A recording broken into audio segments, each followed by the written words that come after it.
गिनती की पुस्तक अध्याय 18 वचन 1 से लेकर 32 तक। याजकों और लेवियों के सेवा कार्य। फिर यहोवा ने हारून से कहा, पवित्र स्थान के अधर्म का भार तुझ पर और तेरे पुत्रों और तेरे पिता के घराने पर होगा, और तुम्हारे याजक कर्म के अधर्म का भार भी तेरे पुत्रों पर होगा।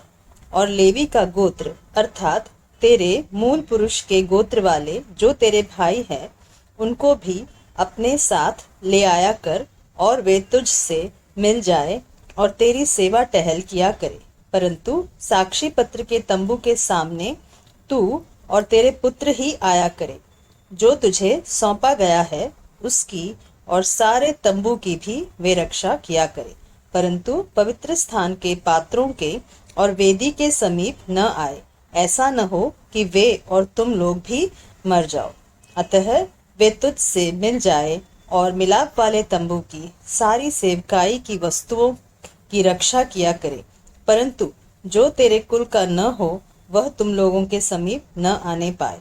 और पवित्र स्थान और वेदी की रखवाली तुम ही किया करो, जिससे इस्राएलियों पर फिर कोप न भड़के। परंतु मैंने आप तुम्हारे लेवी भाइयों को इस्राएलियों के बीच से अलग कर लिया है, और वे मिलाप वाले तंबू की सेवा करने के लिए तुमको और यहोवा को सौंप दिए गए हैं। पर वेदी की और बीच वाले पर्दे के भीतर की बातों की सेवा के लिए तू और तेरे पुत्र अपने याजक पद की रक्षा करना, और तुम ही सेवा किया करना, क्योंकि मैं तुम्हें याजक पद की सेवा दान करता हूँ। और जो तेरे कुल का न हो वह यदि समीप आए तो मार डाला जाए। याजकों का भाग।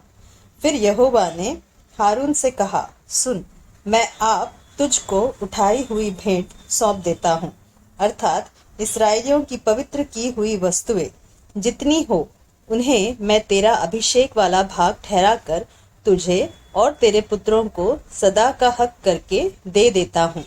जो परम पवित्र वस्तुएं आग में होम न की जाएगी वे तेरी ही ठहरे, अर्थात इस्राएलियों के सब चढ़ावों में से उनके सब अन्न बलि, सब पाप बलि और सब दोष बलि जो वे मुझको दे, वह तेरे और तेरे पुत्रों के लिए परम पवित्र ठहरे।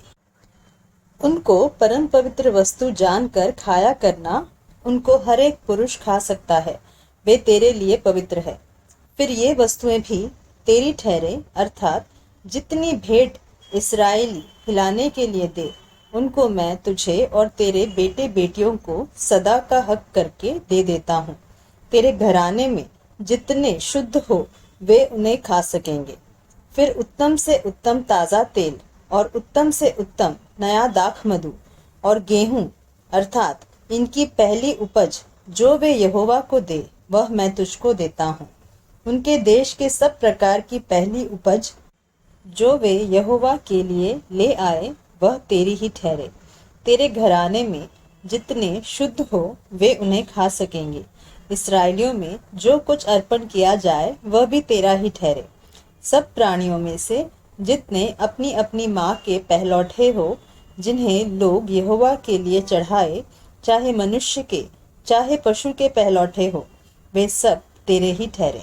परंतु मनुष्यों और अशुद्ध पशुओं के पहलौटों की दाम लेकर छोड़ देना, और जिन्हें छुड़ाना हो जब वे महीने भर के हो, तब उनके लिए अपने ठहराए हुए मोल के अनुसार, अर्थात पवित्र स्थान के 20 गेरा के शेकेल के हिसाब से 5 शेकेल लेके उन्हें छोड़ना। पर गाय या भेड़ी या बकरी के पहलौटे को न छोड़ना, वे तो पवित्र है। उनके लहू को वेदी पर छिड़क देना और उनकी चर्बी को हव्य करके जलाना, जिससे यहोवा के लिए सुखदायक सुगंध हो, परंतु उनका मांस तेरा ठहरे। और हिलाई हुई छाती और दाहिनी जांघ भी तेरी ही ठहरे। पवित्र वस्तुओं की जितनी भेंट इस्राएली यहोवा को दे, उन सबों को मैं तुझे और तेरे बेटे बेटियों को सदा का हक करके दे देता हूँ। यह तो तेरे और तेरे वंश के लिए यहोवा की सदा के लिए नमक की अटल वाचा है। फिर यहोवा ने हारून से कहा, इस्राएलियों के देश में तेरा कोई भाग न होगा और न उनके बीच तेरा कोई अंश होगा। उनके बीच तेरा भाग और तेरा अंश मैं ही हूँ। लेवियों का भाग। फिर मिलाप वाले तंबू की जो सेवा लेवी करते हैं उसके बदले मैं उनको इसराइलियों का सब दशमांश उनका निज भाग करके देता हूँ।